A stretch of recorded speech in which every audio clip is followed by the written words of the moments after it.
ஆன்மீகம் வேர்ல்ட் நேயர்கள் அனைவருக்கும் அன்பார்ந்த வணக்கம். இன்னைக்கு நம்ம குரு பெயர்ச்சி காலகட்டத்துல இந்த 12 ராசிக்காரர்களுக்கும் எப்படி இருக்க போகுது அப்படிங்கிற பத்தி சொல்றதுக்காக இன்னைக்கு நம்ம கூட ஆன்மீக சொற்பொழிவாளர் ஜோதிட சிரோன்மணி டாக்டர் தீபா அருளாளன் மேம் நம்ம கூட இணைந்திருக்காங்க. அவங்க கிட்ட நிறைய விஷயங்கள் கேட்டு தெரிஞ்சுக்கலாம். வாங்க. வணக்கம் மேம். வணக்கம்மா.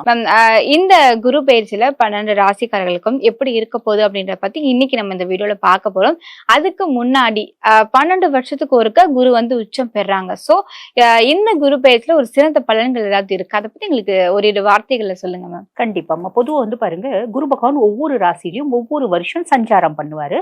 அவர் கடகத்துலதான் வந்து பாத்தீங்கன்னா உச்சம் பெற்று அமர்றாரு. அந்த விதத்துல வந்து பாத்தீங்கன்னா 1/6/2026 மிதுனத்துல இருந்து கடகத்துக்கு பயிற்சியாகி குரு பகவான் உச்சம் பெற்று அமர்றார். இதுதான் நீங்க கேட்ட கேள்வி. 12 வருஷத்துக்கு ஒரு முறை தான் அவர் கடகத்துக்கு வரணும், ஒவ்வொரு ராசியா டிராவல் பண்ணி. அப்ப இந்த குரு பகவான் உச்சம் பெற்று அமர்றது அப்படின்றது ஃபர்ஸ்ட் ஒரு ஸ்பெஷலான விஷயமா. எப்படி அப்படின்னா, இப்ப சனி பகவான் யார் யாருக்கெல்லாம் கெடுக்கணும் அப்படின்ற ஒரு விஷயத்துல இருக்காரு. அதாவது மேஷ ராசி அன்பர்களுக்கு விரைய சனி, 7 நாட்டு சனியா இருக்காரு. அதே மாதிரி பாத்தீங்கன்னா சிம்ம ராசி அன்பர்களுக்கு அஷ்டம சனியா இருக்காரு. கன்னி ராசி அன்பர்களுக்கு கண்டக சனியா இருக்காரு இல்லைங்களா. அதே மாதிரி தனுசுக்கு அர்த்தாஷ்டம சனியா இருக்காரு. அப்புறம் கும்பத்துக்கு பாத சனியா இருக்காரு. ஆக இந்த 6 ராசிகளுக்கும் கெடுக்கணும் அப்படின்னு ஏதோ ஒரு விதத்துல, ஒருத்தவங்களுக்கு 10%, ஒருத்தவங்களுக்கு 70%, ஒருத்தவங்களுக்கு 80% சொல்லாம வச்சுக்கோங்களேன். அந்த மாதிரி கெடுக்கணும் அப்படின்னு சனி பகவான் கங்கணம் கட்டின்னு இருக்காரு. இப்ப இந்த குரு பயிற்சியில ஒரு சூப்பர் டூப்பரான ஸ்பெஷல் என்ன அப்படின்னா, குரு உச்சம் பெற்று அமர்ந்து அவருடைய உச்ச பார்வை 9ஆம் பார்வை சனி மேல படுது. அப்ப சனி பகவான் யார் யாருக்கெல்லாம் கெடுக்கணும் அப்படின்னு ஒத்த காலில் நிக்கிறாரோ அவங்க யாரையுமே வந்து பாத்தீங்கன்னா சனி பகவானால கெடுக்க முடியாது. காரணம் என்ன அப்படின்னா, குருனோட உச்ச பார்வை சனி மேல படுறதுனால சனி கட்டுண்டு கிடக்குறாரு அப்படின்னு சொல்லலாம். இது ஒரு பெரிய பெரிய பெரிய பெரிய பிளஸ்மா. ஆல்மோஸ்ட் சனி பகவான் வந்து பாத்தீங்கன்னா நல்லிஃபை ஆயிடுறாரு.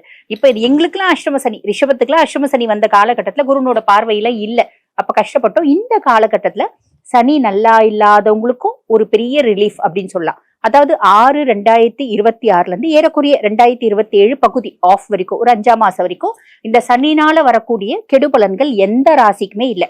இது கெடுக்கணும்னு சனி வந்து கங்கணம் கட்டி இருக்கவங்களுக்கு நல்லது செய்யறாரு.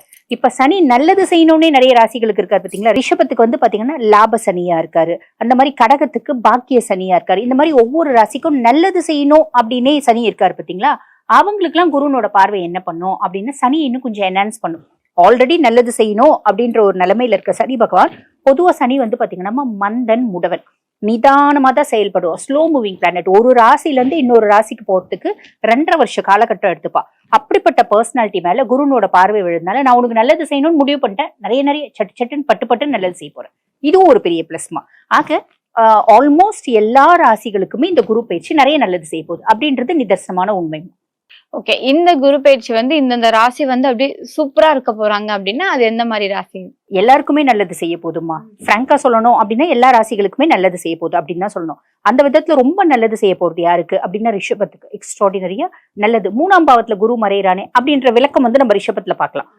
அதே மாதிரி பாத்தீங்கன்னா துலாம்க்கு நிறைய நல்லது செய்ய போறாரு. மகரத்துக்கு, மீனத்துக்கு, இப்படி எல்லா ராசிகளுக்கும் ஆல்மோஸ்ட் நிறைய நல்லது செய்ய போறாருமா. கவலைப்படணும்ன்ற அவசியமே இல்லை. மேம், அடுத்ததா கன்னி ராசிக்காரர்களுக்கு இந்த குரு பயிற்சி காலகட்டம் எப்படி இருக்கு? கன்னி வந்து பாத்தீங்கன்னா கடந்த சில மாதங்களா கன்னிப்பட்ட கஷ்டம் அப்படின்றத அலாதி அப்படின்லாம். காரணம் என்ன அப்படின்னா, சனி வந்து கண்டக சனியா இருந்தார். அப்ப சனி பயிற்சி ஆறுனதுல இருந்தே கன்னிராசி என்பர்கள் நிறைய பேர் சொல்றது உண்டு, மேடம் நான் பாட்டன் சிவனேன்னு போயிருந்தேன். ஜாதகம் பார்க்க வரும்போது அவங்க ஃபர்ஸ்ட் சொல்றதே இதுதான், எங்களுக்கு எப்ப நல்ல காலம் ஆரம்பிக்கும் அப்படின்னு கேட்பாங்க. ஏன் அப்படின்னா, இப்ப ப்ராப்ளம் என்னன்னா, சனி பயிற்சி ஆனதுல இருந்து அவங்களுக்கு கண்டக சனியா இருக்காரு. அப்ப அவங்க சொல்ற விஷயம் கரெக்ட் அப்படின்னு சொல்லலாம். அதாவது நான் பாட்டன் சிவனேன்னு வந்து வண்டியில போயிருந்தேன் மேடம். எங்கெந்தோ ஒரு வண்டி வந்துச்சு, நேரா என்கிட்ட வரும்போது டயர் துபீல்னு பர்ஸ்ட் ஆச்சு, நேரா வந்து என் வண்டியை மூடிச்சு. அப்ப அது வந்து பாத்தீங்கன்னா ரொம்ப எதிர்பாராத விதமா நடந்த ஒரு ஆக்சிடென்ட். ஸோ இந்த மாதிரி அதனால வண்டிக்கு நான் நிறைய செலவு பண்ணேன். இல்ல நான் பாட்டுன்னு வண்டியில போயிட்டு இருந்தேன், எதிர்க்க ஒரு நாய் குறுக்காப்புல வந்துச்சு. நாய் தடுத்து 2 வீலர்ல தடுத்து கீழே விழுந்து கால் எலும்பு ஃப்ராக்சர் ஆயிடுச்சு. எப்படி சொல்றவங்களும் உண்டு. ஆக ஏதோ ஒரு அசம்பாவிதம், ஒரு ஆக்சிடென்ட் அப்படின்றத நிறைய கன்னிராசி என்பர்கள் சந்திச்சாங்க. 2வது, கணவன் மனைவி இடையே ஒரு விதமான மனக்குழப்பம், மன நெருடல், நிம்மதி இல்லாத தனம். நான் 2 வார்த்தை பேசினேன், என் பொண்டாட்டி 200 வார்த்தை பேசுறா. நான் 2 வார்த்தை பேசினேன், என் புருஷன் 400 வார்த்தை பேசுறாரு அப்படின்ற மாதிரி தான் கண்ணினோட இருந்துச்சு. பேசுறதுல கூட ஒரு நியாயம் தர்மம் வேணாமா? 2 வார்த்தை பேசினா 4 வார்த்தை பேசலாம், 10 வார்த்தை பேசலாம். இவ்வளோ பேசுறாங்களே, எங்களால முடியல அப்படின்னு வந்து பாத்தீங்கன்னா, எங்களால முடியல அப்படின்னு ஒரே வீட்டுல பிரிஞ்சிருக்க கண்ணியும் உண்டு. இல்லைங்க முடியலன்னு வீட்டுக்கு பொட்டியை தூக்கின அந்த கண்ணியும் உண்டு. அப்படியே வந்து பாத்தீங்கன்னா பிளஸ் மைனஸ் கலந்து ஓடிட்டு இருக்க கண்ணியும் உண்டு. ஸோ இந்த மாதிரி ஒரு விஷயத்த அனுபவிச்சாங்க. மூணாவது ஆரோக்கிய குறைபாடுகள் அப்படின்றத நிறைய கன்னிராசி அன்பர்கள் அனுபவிச்சாங்க. அது எதனால? சனியினால. இதெல்லாம் வந்து பாத்தீங்கன்னா ஏறக்குறைய சனி பயிற்சி ஆனதுல இருந்து தான் அப்படின்னு நாங்க சொல்லணும்னு வச்சுக்கோங்க. இல்ல மேடம், நாங்க 5 வருஷமாவே நல்லா இல்ல, 10 வருஷமாவே நல்லா இல்ல.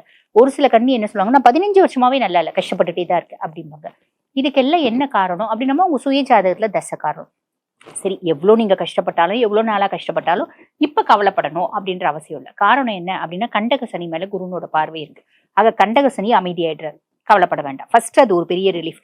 ரெண்டாவது, குரு பகவானே உங்களுக்கு லாபஸ்தானத்துல உட்கார்ந்துட்டு இருக்காரு. நீங்க என்ன தொழில் செய்றீங்க அப்படின்னாலும் அதுல நல்ல லாபம் அப்படின்றத சாலிடா குரு பகவான் கொடுத்துருவார். அப்ப லாபஸ்தான குரு பொதுவா வந்து பாத்தீங்கன்னா கன்னிராசி அன்பர்கள் புதன் உச்சமடையக்கூடிய ராசிமா. டிஃபால்ட்டா ரொம்ப நச நச நசெல்லாம் பேச மாட்டாங்க. பேசினா 4 வார்த்தை கரெக்டா நச்சுன்னு நங்கூரம் போட்ட மாதிரி பேசுவாங்க அப்படின்னு சொல்லலாம். அவங்களே ஓரளவுக்கு நியாயமா தான் தொழில் செய்வாங்க. பட் இருந்தாலும் எல்லா ராசியிலயும் இந்த தப்பான விதத்துல சம்பாதிக்கிறவங்க இருக்கதானே செய்யறாங்க. இந்த ராசியில தப்பான விதத்துல சம்பாதிக்கிறவங்க இல்லவே இல்லை நம்மளால சொல்ல முடியாது இல்லையா? அந்த மாதிரி ஏதாவது கொஞ்சம் அதீத லாபம், அடல்ட்ரேஷன் சொல்லுவாங்க பாத்தீங்களா, கலப்படம், ஏமாற்று வேலை, இந்த மாதிரிலாம் செய்யறாங்க அப்படின்னா அதுல கொஞ்சம் கவனம் வேணுமா. காரணம் என்ன அப்படின்னா லாபஸ்தானத்துல குரு. நீ ஓரளவுக்காவது நல்ல நியாயமா அதாவது நேர்மையா நீ தொழில் செஞ்சா நான் நல்ல லாபத்தை கொடுப்பேன் அப்படின்ற மைண்ட் செட். அதுவும் இந்த ஆன்மீகம் சார்ந்த தொழிலாம் செய்யறாங்க பாத்தீங்களா நம்ம கண்ணில, அவங்களுக்கு எல்லாம் எக்ஸ்ட்ராடினரியா இருக்கும் அப்படின்னு சொல்லலாம். ஆக நீ எந்த தொழில் செஞ்சாலும் ரொம்ப சின்சியரா, டெடிகேட்டடா, ஹார்ட் ஒர்க் பண்ற, நியாயமா செய்யற அப்படின்னா நீ பெரிய லெவல்ல டெவலப் ஆக இது மாற்றுக்கிறது கிடையாது. பொதுவாக வந்து பாத்தீங்கன்னா நம்ம குரு வந்து 4 மற்றும் 7க்கு அதிபன். அதாவது சுகதாயாஸ்தானத்துக்கும் வந்து அதிபன், கலத்திரஸ்தானத்துக்கும் வந்து அதிபன். அவன் லாபஸ்தானத்துல வந்து உட்காரும்போது இந்த மாதிரி நற்பலன்கள் சாலிடா வரும். அதுக்கு மேல குருனோட பார்வை 3, 5, 7 பாக்குறாரு. என்னோட தைரியமும் தன்னம்பிக்கையும் அதிகமாகும். டிஃபால்ட்டா என்னோட நாலேஜ் அதிகமாகும், கான்பிடென்ட் அதிகமாகும், அதனால சாதிப்பேன். அதே மாதிரி நிறைய கன்னிராசி என்பவர்கள் குழந்தை இல்லை அப்படின்றவங்களுக்கு குழந்தை பேரு அப்படின்றது கிடைக்கும். இது வரைக்கும் லவ்வே இல்லைங்க, நாங்க வந்து பாருங்க நிறைய பிள்ளைய லவ் பண்ற, ஒரு பிள்ளை கூட என்ன லவ் பண்ண மாட்டோம், நல்ல சூப்பரான பிள்ளை அப்படின்றது கிடைக்கும். அதே மாதிரி இது வரைக்கும் திருமணமே ஆகல, சாலிடா நிறைய பேருக்கு திருமணம் ஆகும். இருந்து வந்த குடும்பத்துல இருந்து வந்த குழப்பங்கள் மாறும்.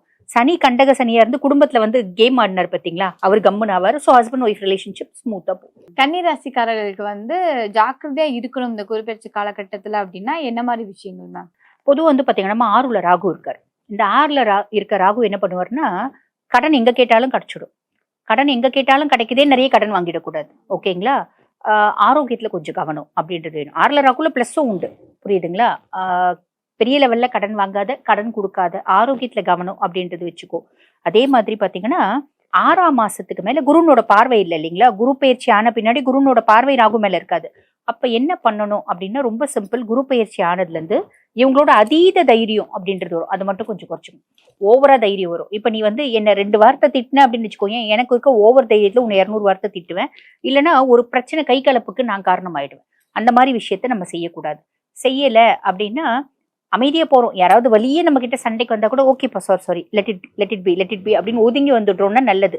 அவன் பேசுறான், அவன் வழியே சண்டைக்கு வரா, நான் என்ன குறைச்சலா, நானும் உனக்கு ஈக்குவலா பேசுவேன், சண்டைக்கு போனோம், நம்ம மாட்டிப்போம், நம்ம ட்ராப் ஆயிடுவோம். நம்மளுக்கு வந்து பாத்தீங்கன்னா நம்ம 2 அடி போடுறோம்னா அவன் 4 அடி நம்ம கிட்ட வாங்கி நம்ம மேல போடுற மாதிரி இருக்கும், நம்ம வாங்கிக்கிற மாதிரி இருக்கும். அதுல கவனம் அப்படின்றது வேணும். எந்த எந்த கோவில் வழிபாடு உங்களுக்கு சிறந்தது மேம்? இவங்களுக்கு வந்து பாத்தீங்கன்னா சனியை பசிஃபை பண்ற மாதிரி தான் பண்ணும். காரணம் என்ன அப்படின்னா சனி கண்டக சனியா இருக்காரு. குருனோட பார்வை குரு பயிற்சி முழுசுமே சனி மேல அகலாது விலகாது இருக்குமானா கிடையாது. நடுவுல செப்டம்பர் மாதமே குரு அதிசாரமா பயிற்சி ஆவார். அப்ப சனி ஆக்டிவேட் ஆயிடுவார். சனி திருப்பி வாழ்க்கையில கேம் ஆட ஆரம்பிப்பார். அப்ப சின்ன சின்ன கண்டங்கள், சின்ன சின்ன இடையூறுகள், மருத்துவ செலவுகள் கொடுப்பார். அப்ப என்ன பண்ணும் அப்படின்னா நரசிம்ம வழிபாடு, நாளை என்ற சொல்லை அறியாத நரசிம்மர் அப்படிம்பாங்க. நரசிம்ம வழிபாடு பண்றது, ஞாயிற்றுக்கிழமை தோறும் நரசிம்ம கோயிலுக்கு போறது, பானகம் வந்து பாத்தீங்கன்னா வரக்கூடிய பக்தர்களுக்கு விநியோகம் பண்றது, நற்பலன்கள் நிறைய கொடுக்கும். Okay ma'am.